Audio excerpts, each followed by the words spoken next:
অনেক সময় আমাদের ফোনটা রিসেট দিলে কিংবা ফোন হারিয়ে গেলে আমাদের ফোনে থাকা সকল ধরনের ইনফরমেশন, ফটোস, ভিডিওস এবং ফাইল সবকিছু আমরা হারিয়ে ফেলি। চাইলেও আর এগুলো ফিরে আনতে পারি না। তো আজকের ভিডিওতে আমি আপনাদের দেখাবো কিভাবে আপনারা ফটোস, ভিডিওস গুলো সেভ রাখবেন আজীবনের জন্য, চাইলেও আর হারাবে না। This is Sultan, welcome to our Sultan take official. চলুন দেরি না করে মূল ভিডিওতে চলে যাওয়া যাক।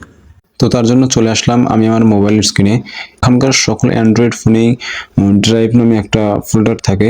তো আপনাদের ফোনে ড্রাইভ নামে যে ফোল্ডারটা আছে ওই ফোল্ডারটার ভিতরে প্রবেশ করবেন। তো যদি ফোনে ড্রাইভ নামে ফোল্ডারটা না থাকে তাহলে একটু গুগল প্লে স্টোরে গিয়ে সার্চ করে দেন ডাউনলোড করে আপনার গুগল ড্রাইভে প্রবেশ করবেন। তো গুগল ড্রাইভে প্রবেশ করলাম। গুগল ড্রাইভে প্রবেশ করার পর আপনাদের মাঝে এমন ইন্টারফেস আসবে। এখানে আমার কোনো কিছু আপলোড করা নেই যেহেতু এরকম অপশন চলে আসছে। তো আপনারা এখানে থ্রি ডট মেনু আছে, থ্রি ডট মেনুতে ক্লিক করবেন। দেন এখানে দেখতে পাচ্ছেন যে আপনাদের এখানে দেখতে পাচ্ছেন যে 15 জিবি পর্যন্ত আপনারা ইউজ করতে পারবেন। তো এখানে আপনাদের সেটিং নামে একটা অপশন আছে, সেটিংয়ে ক্লিক করবেন। একটু সেটিংয়ে ক্লিক করার পর একটু স্ক্রল করে নিচে আসবেন। নিচে এসে দেখবেন যে এখানে একটা অপশন আছে transfer file only over wifi. তো এটা যদি অন করা থাকে তাহলে শুধু আপনারা ওয়াইফাই থেকে গুগল ড্রাইভে ফটো আপলোড করতে পারবেন, ভিডিও আপলোড করতে পারবেন। এটা যদি অফ করা থাকে তাহলে আপনারা ডাটা দিয়েও এখানে ফটো, ভিডিও আপলোড করতে পারবেন। তো আপনারা যদি ডাটা ইউজার হন তাহলে এটা অফ করে দিবেন, আর যদি ওয়াইফাই ইউজার হন তাহলে এটা অন করে দিবেন। তো এখন যেহেতু আমি ডাটা দিয়ে আপনাদের দেখাবো সেহেতু আমি এটা অফ করে দিব। অফ করে দিয়ে ওকে দিলাম। দেন এইখান থেকে বের হয়ে আসবো। দেন আপনাদের মাঝে এমন ইন্টারফেস আসছে আগের মতো। তো এখানে আপনারা ফটো, ভিডিও আপলোড করার জন্য এই প্লাস আইকন আছে, এই প্লাস আইকনে ক্লিক করবেন। প্লাস আইকনে ক্লিক করার পর এখানে কয়েকটা অপশন দেখতে পাচ্ছেন যে folder, upload, scan, Google Docs, Google Sheets, Google sliders. এই 6টা অপশন আছে এখানে আপনাদের। তো আপলোড করার জন্য এখানে আপলোড অপশন আছে, আপলোডে ক্লিক করবেন। আপলোডে ক্লিক করার পর আপনাদের ফোনে যতগুলো পিকচার, ভিডিও আছে সবগুলো এখানে শো করবে। তো এইভাবে যদি আপনারা ভিডিও বা পিকচারগুলো এখানে আপলোড করেন তাহলে আপনারা পরবর্তীতে খুঁজে পেতে সমস্যা হবে পার্সোনাল বা প্রয়োজনীয় ডকুমেন্টগুলা। সেহেতু আমি বলবো আপনারা এখানে একটা ফোল্ডার ক্রিয়েট করে দেন এইখান থেকে আপনার যে প্রয়োজন যেটার সেই ফোল্ডারে সেইটা আপলোড করবেন। তো সেজন্য আমি আবার ব্যাকে যাই। তো ব্যাকে আসার পর এখানে দেখতে পাচ্ছেন যে প্লাস আইকনে আবার ক্লিক করবেন। তো প্লাস আইকনে ক্লিক করার পর এখানে দেখতে পাচ্ছেন ফোল্ডারে ক্লিক করবেন। ফোল্ডারে ক্লিক করার পর এখানে আমি একটা ফোল্ডারের নাম দিয়ে নিচ্ছি।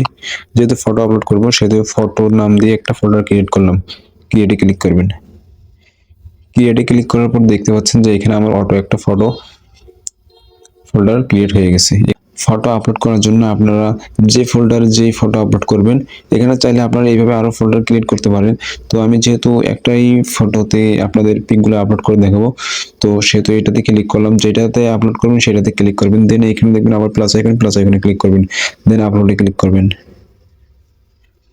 আপলোডে ক্লিক করার পর আপনাদের ফোনে যতগুলো পিকচার আছে বা ভিডিও আছে সবগুলো এখানে শো করবে। এখন আমি আপনাদের দেখানোর স্বার্থে একটা পিক এখান থেকে নেই। দেন এখানে টিক মার্ক আছে, টিক মার্কে ক্লিক করবেন। এখানে দেখতে পাচ্ছেন যে আমার এগুলো এখন আপলোড হচ্ছে। এখানে দেখতে পাচ্ছেন এগুলো আমার আপলোড হচ্ছে। তো এইখানে আপলোড করার জন্য আপনাদের নেট স্পিডটা একটু ভালো থাকতে হবে। দেন আপনারা এখানে তাড়াতাড়ি আপলোড করতে পারবেন। তো এখানে দেখেন আমার আপলোড হয়ে গেছে অলরেডি তিনটাই আপলোড হয়ে গেছে। এখানে আরেকটা বিষয় হচ্ছে, তো আপনারা এখানে যে জিমেইলটা লগ ইন করবেন সেই জিমেইলে শুধু আপনারা পিকগুলো রাখতে পারবেন। তো এইখানে আপনারা এমন জিমেইল লগ ইন করবেন যেটাতে আপনার পরবর্তীতে পাসওয়ার্ডটা ভুলে যাওয়ার সম্ভাবনা নাই, বা পার্সোনাল বা তেমন কোনো মেইল এখানে ব্যবহার করবেন যেটা আপনি সবসময় রাখতে চাচ্ছেন। এখানে এমন কোনো জিমেইল ইউজ করবেন না যেটা এখন ব্যবহার করতেছেন পরবর্তীতে আর ব্যবহার করতে চাচ্ছেন না বা ব্যবহার করবেন না। আপনি খুলছিলেন মোবাইল চালানোর জন্য, এমন কোনো জিমেইল এখানে ব্যবহার করবেন না। এমন জিমেইল ব্যবহার করবেন যেটা আপনার খুব গুরুত্বপূর্ণ সবকিছু ডকুমেন্ট রাখলে সেভ থাকবে, সেই রকম জিমেইল ব্যবহার করবেন। আপনার ফোনটা যদি হারিয়ে যায়, আপনি যদি পরবর্তীতে নতুন ফোন কিনে দেন তখন যদি ওই জিমেইলটা ওখানে লগ ইন করেন তাহলে আপনি এখন আপলোডকৃত সকল ছবি ওই ফোনে তখন নিয়ে আসতে পারবেন। আর যদি এখন এমনি একটা জিমেইল দিয়ে এখানে ফটো আপলোড করেন পরবর্তীতে যদি ওইখানে লগ ইন করতে না পারেন তাহলে কিন্তু কোনো কাজে হলো না, শুধু আপলোড করে বৃথা। সেজন্য বলবো এমন জিমেইল ব্যবহার করবেন যেটা পরবর্তীতে আপনি ব্যবহার করতে পারেন, এমন জিমেইল এখানে ব্যবহার করবেন। তো তো আজকের ভিডিওটি এই পর্যন্তই। ভিডিওটি যদি ভালো লাগে তাহলে অবশ্যই like, comment, share and subscribe করে পরবর্তীতে এরকম টেক রিলেটেড ভিডিওর আপডেট সবার আগে পেতে আমাদের সাথেই থাকুন। ধন্যবাদ।